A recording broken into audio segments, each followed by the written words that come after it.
얼굴이 안 보이는 분들도 있는 것 같습니다. 하여튼 하나님 은혜가 감사합니다. 또 이렇게 평안한 중에 오늘도 우리 하나님 앞에 예배하게 하신 우리 하나님 앞에 감사드리고 함께 하시는 여러분 하나님 축복이 넘치시기를 소원합니다. 사도행전 13장 말씀에 보면 하나님께서 다윗에 대해서 말씀하시기를 내 마음에 합한 사람이라 이런 말씀을 하셨습니다. 내 마음에 합한 사람이라. 하나님의 마음에 합한 사람이 되면 얼마나 좋겠습니까? 어떻게 다윗은 하나님의 마음에 합한 사람이라 이런 말씀을 들었을까? 오늘 본문 6절에 보니까 하나님이 중심의 진실함을 원하신다 이렇게 말씀을 하고 있습니다. 즉 다윗이 하나님 마음에 합한 사람이 된 방법이 있는데 하나님 앞에 마음 중심으로 진실하게 하나님 앞에 선 것이라 이렇게 생각을 하게 됩니다. 하나님 앞에 진실해서 하나님을 기쁘시게 하는 것, 하나님이 그런 사람을 하나님 마음에 합한 사람이라 이렇게 기뻐해 주시는 줄 믿습니다. 그러면 하나님의 마음에 이렇게 하나님께 중심이 진실하다, 이건 무슨 뜻일까? 그 내용이 이 시편 51편 문맥 중에서 나왔으니까 우리는 이 여러 가지 다른 내용도 있겠지만 이 시편 51편 안에 있는 그런 내용들을 통해서 하나님 앞에 중심이 진실하다라는 것이 무슨 뜻인지를 몇 가지 찾아볼 수 있겠습니다. 먼저 다윗은 자기 죄를 진심으로 인정했습니다. 하나님 앞에 진실한데 다윗의 가장 분명한 특징 중에 하나는 이 하나님 앞에 자기가 죄인이라 이것을 철저하게 고백하고 철저하게 그것을 인정한 이것이 첫 번째 특징입니다. 이 시가 자기가 죄인이라는 것을 고백하면서 지은 시죠.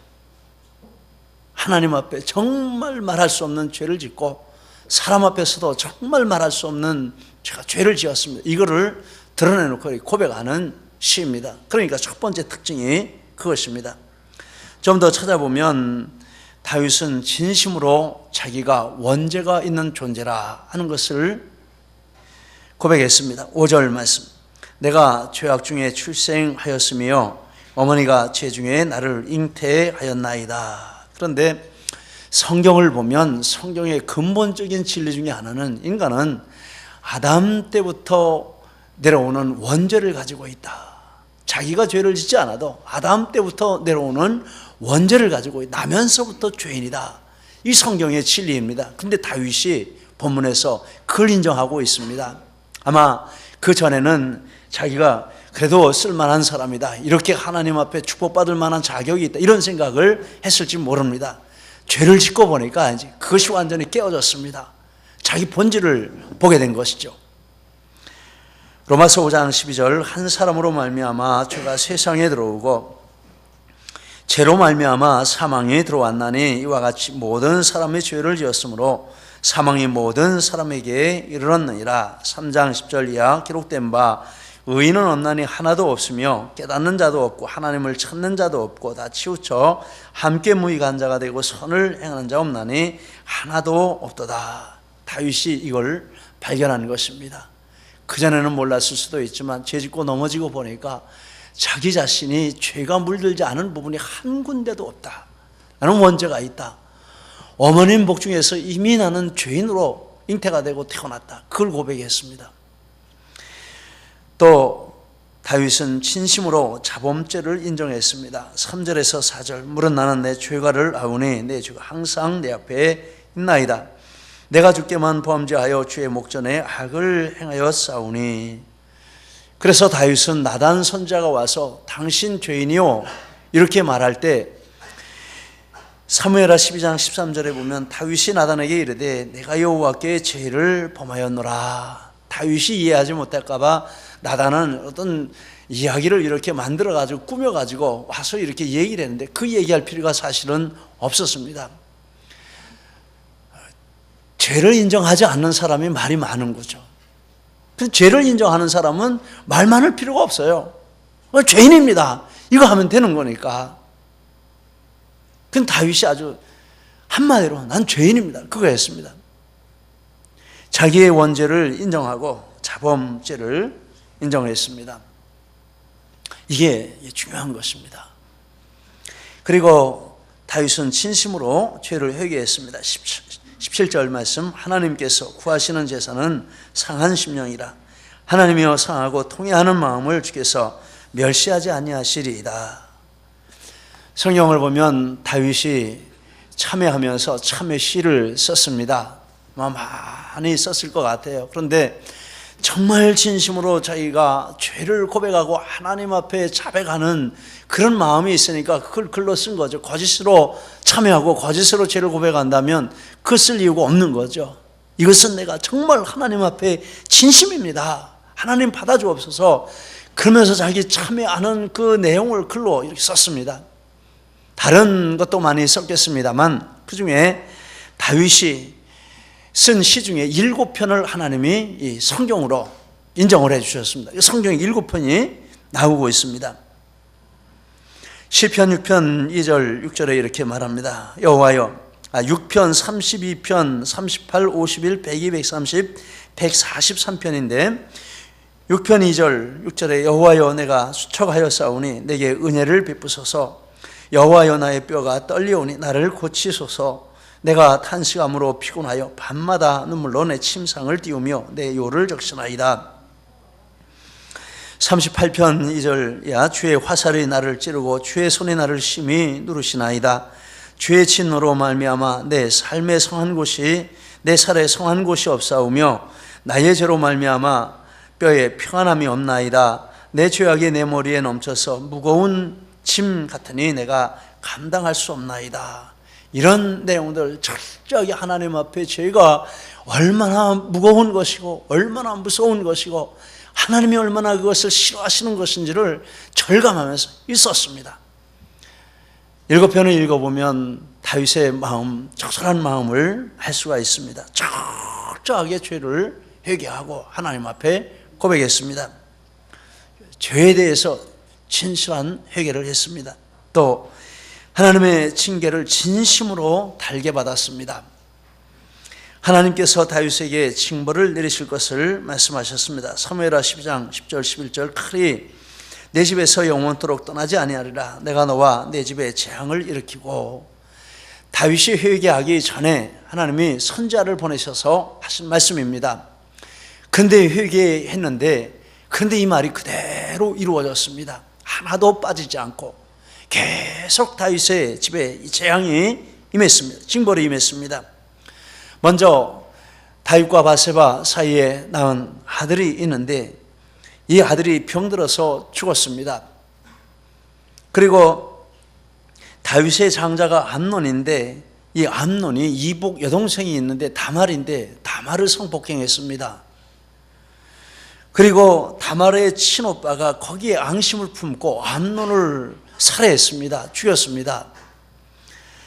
그리고 이 오빠가 압살롬인데 압살롬이 나중에 시간이 흐르고 나서 아버지를 배반했습니다. 아버지도 죽이겠다, 이런 마음을 품고 반역을 했습니다. 다윗이 얼마나 큰 고통을 당했는지 모릅니다. 그리고 이 압살롬이 다윗의 부하장군 요압에게 살해를 당했습니다. 그리고 세바라고 하는 사람이 내란을 일으켜서 또 큰 국내 문제가 되었습니다. 그리고 몸에 병이 들었습니다. 그리고 넷째 아들 아도니아가 또 반역을 일으켰습니다. 그 아들을 솔로몬이 죽였습니다. 범죄하고 하나님이 내 집에 재앙을 일으키고 칼이 떠나지 않겠다라고 하셨는데 회개를 했는데도 계속해서 죽을 때까지, 다윗이 죽을 때까지 한편으로 이런 비극적인 일들이 그 집안에서 떠나지 않았다 하는 것을 볼 수 있습니다. 그런데 이런 징계를 받으면서 다윗은 한 번도 거기에 대해서 하나님을 원망하지 않았습니다. 여러분, 참된 회개는 나는 이제 회개했으니 하나님이 징벌 내리지 않으시겠지, 이게 참된 회개가 아닙니다. 나는 하나님 앞에 회개를 했지만 하나님이 내리시는 벌이 있다면 그것을 내가 달게 받겠다. 이 참된 회개입니다. 만약에 다윗이 이제 회개했으니 하나님께서 나를 축복해 주실 거야, 이런 생각으로 가지고 있었다면 이런 징벌이 내릴 때 견딜 수가 없었을 것입니다. 하나님 나를 버려서, 하나님 나를 이렇게 죽이시려고 해, 나 하나님 안 믿어, 이러고 하나님 떠났을 것입니다. 그런데 참된 회개를 했기 때문에 그런 중에도 꿋꿋하게 다윗이 하나님 원망하지 않고 그 자리를 지킨 것이죠. 그리고 다시는 죄 지을 마음을 품지 않았습니다. 열왕기상 1장에 보면 다윗이 아까 말씀드린 대로 몸이 병이 들었습니다. 몸이 식어지는 병이 들었습니다. 뭐 약을 안 써보았겠습니까? 의사를 뭐 안 데려왔겠습니까? 소용이 없습니다. 그래서 이 신하들이 의논을 한 끝에 안 되겠다, 다른 방법이 없다. 그리고 이상한 방법을 했습니다. 이스라엘 나라 중에서 가장 아리따운 동료를 구해다가, 처녀를 구해다가 다윗의 품에 이렇게 안겨서 그 체온으로 다윗의 몸을 더욱도록 체온이 떨어지지 않도록 이렇게 하자, 이런 의견을 냈습니다. 그때야 뭐 절대군주 시대니까 어떤 방법도 이상한 것이 아니죠. 그런데 다윗이 이런 치료를 받으면서 이 아가씨에게 손을 대지 않았다, 이런 말씀이 나오고 있습니다. 열왕기상 1장 4절에 이 처녀는 심히 아름다워 그가 왕을 받들어 시중 들었으나 왕이 잠자리는 같이 하지 아니하였더라. 왜 그랬을까?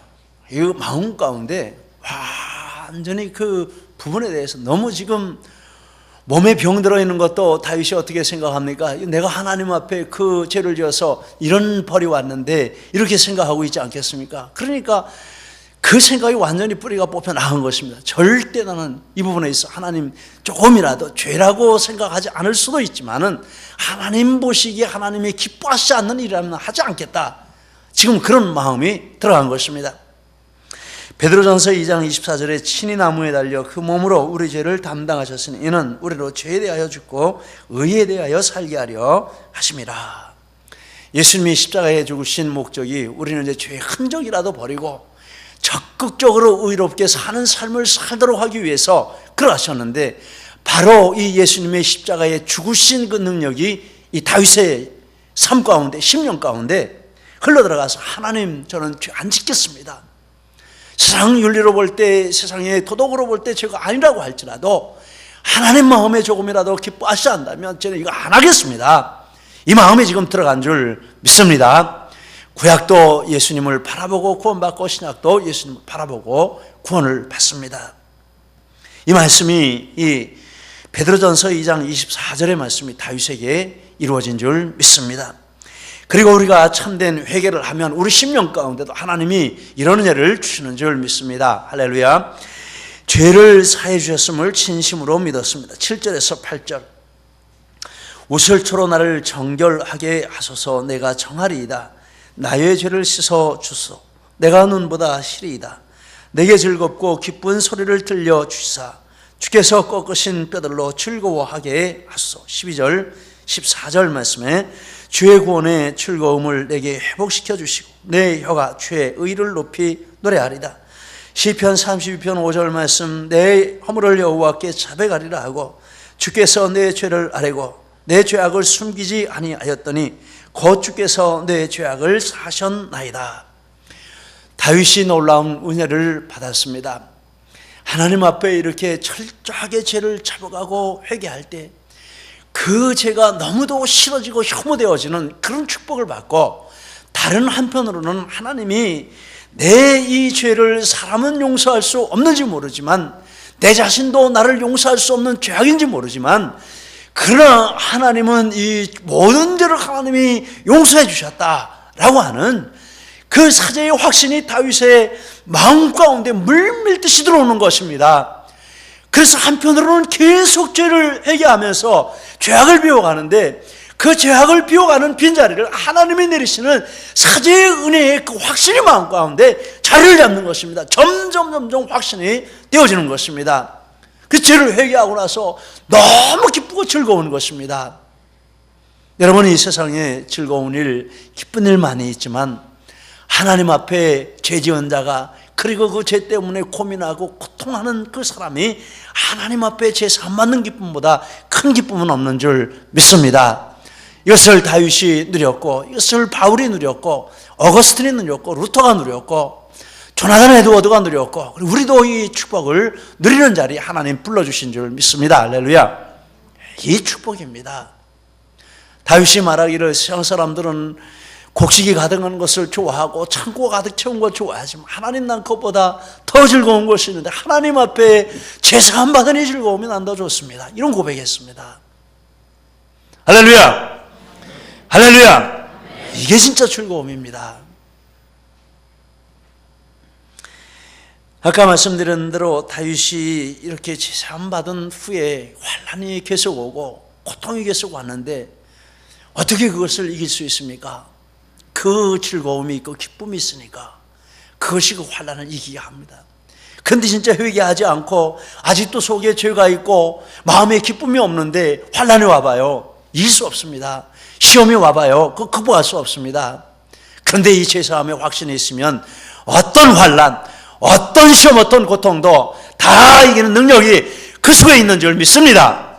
거기 있습니다. 죄를 이기는 능력입니다. 사무엘하 23장 3절 5절 다윗이 이렇게 말합니다. 이스라엘의 하나님 내게 이르시기를 사람을 공의로 다스리는 자, 하나님을 경외함으로 다스리는 자요, 그는 돋는 해에 아침빛 같고 구름 없는 아침 같고 비 내린 후에 광선으로 땅에서 음이 돋는 새풀 같으니라 하시도다. 내 집이 하나님 앞에 이같지 아니하냐. 하나님이 나와 더불어 영원한 언약을 세우사 만사에 구비하고 견고하게 하셨으니 나의 모든 구원과 나의 모든 소원을 어찌 이루지 아니하시랴. 이 구원의 확신에서 오는 확신입니다. 사죄함의 즐거움이 주는 확신입니다. 그 믿음을 가지고 나가는데 한편으로는 계속 환난이 옵니다. 사람들이 그 다윗이 환난 당하는 거 보면 저 예수 믿는 사람 마저, 구원받은 사람 마저 이렇게 생각했을 것입니다. 그런데 사람들이 볼 수 없는 다윗의 심령 가운데 하나님이 계속 부으시는 그 은혜가 있습니다. 바로 이것입니다. 그래서 다윗이 세상을 떠날 때 이 고백을 한 것입니다. 하나님 앞에 나는 기름 부음 받았다. 모든 것이 다 잘려나간 것 같지만 거기서 새순이 돋아나는 기쁨이 내게 이것이 살아나서 놀라운 하나님의 역사를 이룰 것이다. 이런 확신과 기쁨이 그에게 있었습니다. 나는 비록 세상에 죽어도 하나님이 내게 약속하신 이것을 이루실 것이다. 얼마나 놀라운 축복인지 모릅니다. 다윗은 가장 첫 번째로 죄에 대해서 진실했습니다. 죄에 대해서 진실했습니다. 이것 없이 예수님 앞에 올 수가 없습니다. 두 번째, 다윗은 진심으로 예배를 드렸습니다. 다윗은 하나님께서 형식적인 예배를 받으시지 않으신다. 16절, 주께서는 제사를 기뻐하지 아니하시나니. 메시아 성경에 보니까 마음이 없이 화려한 예배를 드린다. 하나님이 받으시겠냐. 아마 다윗이 죄 짓고 나서 이렇게 회개하기까지에는 상당한 한 1년 이상의 시간이 있었던 것 같습니다. 그러니까 당신이 낳은 아들이 죽으리다 이렇게 했는데 금유럽에 아이를 낳은 거죠. 그런데 왕입니다. 왕실 예배 드리지 않겠습니까? 그전에 얼마나 다윗이 예배를 잘 드렸습니까? 근데 죄 짓고 가서 예배 드리는데 아마 죄의식이 있기 때문에 더 화려하게 예배를 준비하라고 했을 거예요. 제사도 더 많이 드리자라고 했을 것입니다. 더 많이 찬송도 드리자 이렇게 했을 것입니다. 근데 마음 가운데, 야 이놈아, 네가 이렇게 화려하게 한다고 하나님이 속으시겠냐? 하나님이 그걸 받으시겠냐? 지금 그 고백을 다윗이 하는 거죠. 죄를 품고 회개하지 않고 무슨 아무리 못 들어지게 예배해서 사람은 대단하다 할지 모르지만 하나님이 모르시겠냐? 지금 그 이야기를 지금 하고 있는 것입니다. 하나님 제사 받지 않으신다.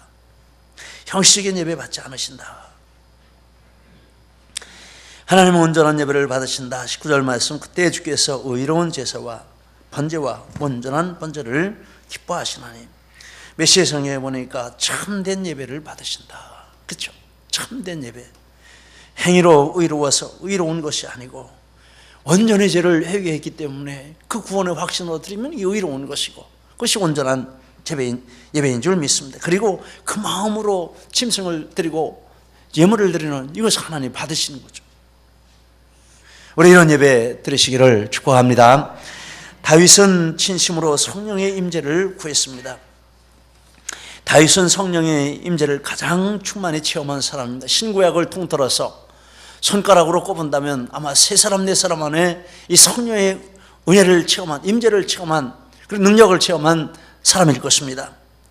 다윗은 성령으로부터 성전 제도를 계시받았습니다. 역대하 28장 12절 이하에 보면 그가 영감으로 성령의 은혜로 받은 모든 것 곧 여호와의 성전의 설계도를 솔로몬에게 주고 여호와의 손이 내게 임하여 이 모든 일의 설계를 그려 나에게 알려주셨느니라. 여호와의 손은 성령입니다.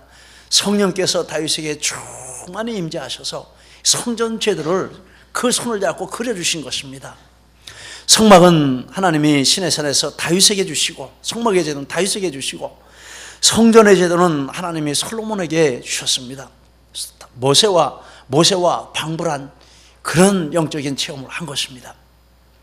그러나 모세보다도 더 나간다고 할 수 있는데 다윗은 성령님을 통하여 메시아에 대한 계시를 받았습니다. 사도행전 2장 30절 31절 말씀에 그는 선지자라 하나님이 이미 맹세하사 그 자손 중에서 한 사람을 그 위에 앉게 하리라 하심을 알고 미리 본고로 그리스도의 부활을 말하되 그가 음부에 버림이 되지 않고 그의 육신이 썩음을 당하지 아니하리라 하시더니 라고 했습니다. 미리 보았다라고 했습니다. 놀라운 이 하나님 나라의 그 영혼에 올라가서 하나님과 예수님 사이에 말씀하시는 것, 계획을 세우시는 것을 다윗이 본 것입니다. 그리고 예수님이 장차 오셔서 성육신 하실 것과 십자가를 지고 죽으실 것과 부활하실 것과 승천하실 것과 재림하실 것과 이 모든 것을 다윗이 성령님이 다윗에게 다 보여주셨습니다. 생생하게 보여주셨습니다. 예수님 오시기 1000년 전이지만 그것을 보고 썼습니다. 그런데 신약의 사도들이 다윗이 쓴 그것을 인용해서 예수님의 죽으심과 부활과 승천과 이런 것들을 지금 사도행전에서 기록을 하고 있습니다. 로마서에서도 기록을 하고 있습니다. 놀라운 일 아닙니까? 얼마나 성령의 은혜를 체험을 했는지 모릅니다.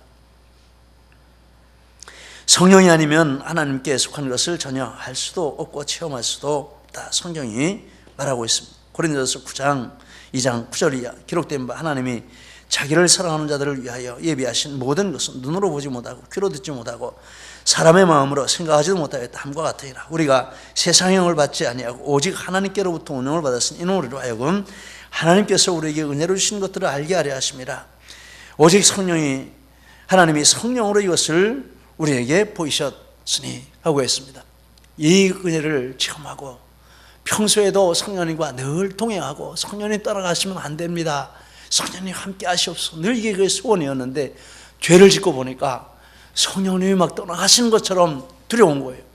이것보다 두려운 일이 어디에 있겠습니까? 성령의 은혜를 받고 거룩을 체험을 하고 성령님이 임재하시는 그 은혜를 체험한 사람에게는 성령님이 떠나가시는 그것이 가장 두려운 일인 줄 믿습니다. 정말 그렇습니다. 11절 말씀에 그래서 다윗이 말하고 있습니다. 나를 주 앞에서 쫓아내지 마시며 주의 성령을 내게서 거두지 마소서.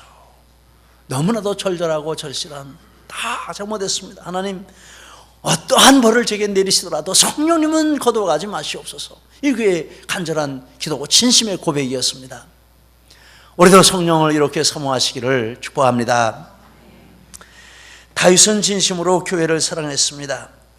시편 26편 8절 말씀에 여호와여 내가 주께서 계신 집과 주의 영광 머무는 곳을 사랑하오니 이렇게 말했습니다. 왜 이렇게 교회를 사모했습니까? 골로새서에 보면 교회는 주님의 몸이기 때문에 사랑하고 교회를 위해서 헌신해야 된다 이 말씀을 했습니다. 골로새 1장 24절 그리스도의 남은 고난을 그의 몸된 교회를 위하여 내 육체에 채우노라. 한 집사님이 구정 연휴 전날 사모님에게 수요일이죠. 문자를 보냈습니다. 사모님이 글을 읽어보니 눈시울이 뜨거워서 읽을 수가 없다 이러면서 저한테 읽어보라고 이렇게 얘기를 했습니다. 제가 읽어드리겠습니다. 오늘 수요 예배 못 갔어요. 지금 집에 가려고 공항철도 기다립니다. 어디 가려고 했던 계획 다 취소했어요. 그냥 조용히 가까운 곳 다니면서 마음도 정리하고 제자반 훈련 준비도 하고, 또 목사님 새벽 예배 때마다 속상해 하셔서 마음 아팠어요. 이럴 때일수록 제 자리 지키는 것이 좋겠다는 마음이 들었어요. 내일 새벽에 나타날게요. 새벽 기도들을 잘 못 나오셔요. 명절 때고 또 명절 앞두고 바쁘니까. 제가 찾아가서 말할 수는 없고 오신 사람들한테 얘기하는 거죠. 뭐예요, 이게 새벽 기도 자리가 이렇게 비었어요? 그러니까 그게 그 마음 가운데 부담이 됐던 것 같아요. 근데 계획을 딱 세워놨는데, 근데 그게 마음에 짐이 된 거예요. 나라도 자리를 비우면은 또 목사님 어떻게 생각하실까? 더 서운해하지 않으실까? 그게 마음에 들어와가지고 세워놨던 계획을 다 취소하고 가려고 하다가 다시 다 취소하고 다시 차 타고선 집으로 돌아온다. 그런 내용입니다. 사모님이 그거 읽어보고 너무 마음이 눈물이 나온다 이랬습니다. 다윗이 얼마나 교회를 사랑했는지 모릅니다. 뭐가 생기면 이거 하나님 집 지을 거 이러고 창고에 갖다가 뒀습니다. 자기가 뭐 한 데서 하나도 쓰지를 못했어요. 정말 자기는 남은 찌꺼기 가지고 살면서 좋은 건 다 창고에다 갖다 놨습니다.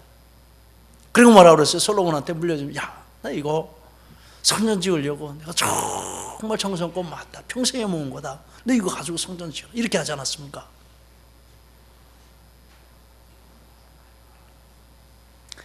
다윗은 교회를 사랑하는데 정말 사랑했어요. 주님의 몸인데 제가 어떻게 안 사랑합니까? 여러분, 교회관을 새롭게 정립하시기를 바랍니다. 마음대로 들어가고 나가고 주일 예배에 빠지고 무서운 일입니다. 교회가 뭔지 모르는 겁니다. 안 됩니다.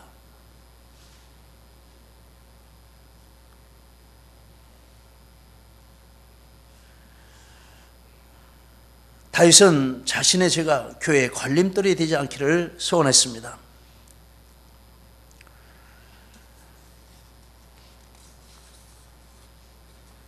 18절 말씀에 주의 은택으로 시온의 선을 행하시고 예루살렘 성을 쌓으소서. 리빙 바이블에 보니까 하나님 내 죄 때문에 이스라엘 백성들을 벌하지 말아주세요 이렇게 번역을 했습니다. 그런 의역으로 그런 뜻이 담겨 있습니다. 시편 73편 15절에 보니까 내가 만일 그들처럼 말하리라 하였더라면 나는 주의 아들들의 세대에 대하여 악을 행하였으리이다. 이 시험받는 한 사람이 있습니다. 새벽기도 큐티 본문 중에 한 부분입니다. 그런데 여기까지 말이 올라옵니다. 너무 세상 사람들을 보니까 내가 하나님 믿고 산 게 뭐가 소용이 있어, 이런 마음이 들끓습니다. 너무 고통스럽습니다. 악을 행하는 자들은 잘 되고 예수 믿는 나는 뭐야, 이거 아무것도 안 되고 하늘마다 안 되고, 그래서 막 불평하고 싶은데 참았습니다. 왜 참았습니까? 내가 이렇게 지도자의 위치에 있는 사람이 불평하고 원망하면 성도들이 어떻게 생각할까? 그들이 상처받지 않을까? 그게 참았습니다. 복이라, 그게 복이었다라는 것입니다. 다윗은 자기가 죄를 지었는데 그것 때문에 내가 벌받는 건 괜찮은데 하나님 몸된 교회에 해가 되고 백성들이 고통당하면 안 됩니다. 그들 믿음 떨어지면 안 됩니다. 이렇게 지금 하나님 앞에 진심으로 교회를 사랑하는 마음을 이렇게 표현을 한 것입니다. 여러분, 이런 마음으로 교회를 사랑하면 하나님 보시기 어떠실까요? 하나님 마음에 아파하지 않겠습니까? 그런 여러분들 되시기를 축복합니다. 다윗은 진심으로 전도했습니다. 15절, 주여 내 입술을 열어주소 내 입이 주를 찬송하며 전파하리이다. 13절, 내가 범죄자에게 죄들을 가르치니 죄인들이 주께 돌아오리이다 라고 했습니다. 나와 같은 죄인들에게 전도하겠다라는 것입니다. 그리고 다른 곳에 보면 다윗은 열방을 품고 전도하는 이런 마음을 가지고 있었습니다. 시편 2편 8절, 내게 구하라 내가 열방을 유업으로 주리 내 소유가 땅 끝까지 이르리로다. 18편 49절, 내가 열방 중에서 주께 감사하며 주의 이름을 찬송하리이다. 이스라엘 나라 밖에 나가보지도 못하고 나가봐야 그 옆에 있는 나라 잠깐 갔다 온 것밖에 없는데 그 마음이 열방을 품고 있어요. 근데 예수님의 제자들에게 열방을 제자로 삼으라 말했습니다. 예수님의 영이 구약시대이지만 그 마음 가운데 들어가서 열방을 바라보고 열방을 품고 열방 중에서 하나님을 경배하는 이런 자기 모습을 바라보고 이렇게 시를 쓴 줄 믿습니다. 다윗은 이 회개하고 나서 가장 먼저 하고 싶은 일이 나의 죄를 이렇게 용서해 주시고 구원해 주신 하나님의 은혜를 내가 죄인들에게 전파하겠다. 열방에 이 복음을 전하겠다. 구원의 하나님을 전하겠다. 이런 영이 그 속에 있었습니다. 영혼을 진심으로 사랑하는 마음인 줄 믿습니다. 이번에 우리 이렇게 전도를 가게 되었습니다. 우리 내일부터 한 주간 동안 이렇게 전도를 가는데 어떻게 하나님이 이렇게 길을 열어주셔서 우리 교회로서는 참 의미가 깊은 그런 행사입니다. 그런데 이렇게 기도를 하면서 진행을 했는데 또 마음으로 함께 해주시고 또 여러모로 도움을 주시는 이런 분들이 있어 하나님의 손이구나 이런 생각을 하고 하나님 앞에 감사드리고 함께 해주신 모든 분들께 감사의 말씀을 이 자리를 빌어서 드립니다. 그러면서 거기서 목사님이 저한테 영어 설교를 준비해 오십시오. 영어 설교 한 번도 사실은 안 해봤거든요. 준비하려니까 5편을 준비하고 그래요. 2편밖에 준비를 못했어요. 맞는지 틀리는지도 모르겠어요. 근데 준비하면서 마음이 이상해요. 야, 이거 하나님이 받으시는구나. 야, 이거 이제 영어 준비시키시는구나. 이번 일 끝나고 나면 하나님이 뭔가 아시겠구나. 죽겠다 못하겠다 이런 마음이 드는 게 아니라 한번 해보자. 죽을 수든 밥을 쓰든 한번 해보자. 나가자 하면 된다. 할 수 있다. 해보자. 할렐루야. 이런 마음이 드는 거예요. 그런 마음이 들고 우리 2명 가는 청년들도 간증을 준비하고 그래요. 영어로 간증을 잘 준비했어요. 제가 보니까 준비해가지고. 그런데 어디 갑니까? 그랬더니 교회 몇 군데 가고 학교 가는데 초등학생이 600명, 중고등학생이 몇백 명 그 앞에 가서 설교를 하고 간증을 하래요. 큰일 났습니다. 정말 대단한 일인 것 같습니다. 잘나서 하는 것이 아니라 서로 사랑을 나누고 은혜를 나누는 자리인 줄 믿습니다. 이런 것을 통해서 하나님이 이제 우리 교회도 이런 열방을 품는 영을 우리에게 부어주실 줄 믿습니다. 다윗은 그 마음이 있었습니다. 내가 땅 끝까지 가지 못해도 열방을 품고 기도한다. 하나님이 이 마음 기뻐하시지 않겠습니까? 그리고 다윗은 이 모든 은혜가 견고하게 되기를 진심으로 원했습니다. 10절 내 속에 정한 마음을 창조하시고 내 안에 정직한 영을 새롭게 하여 주옵소서.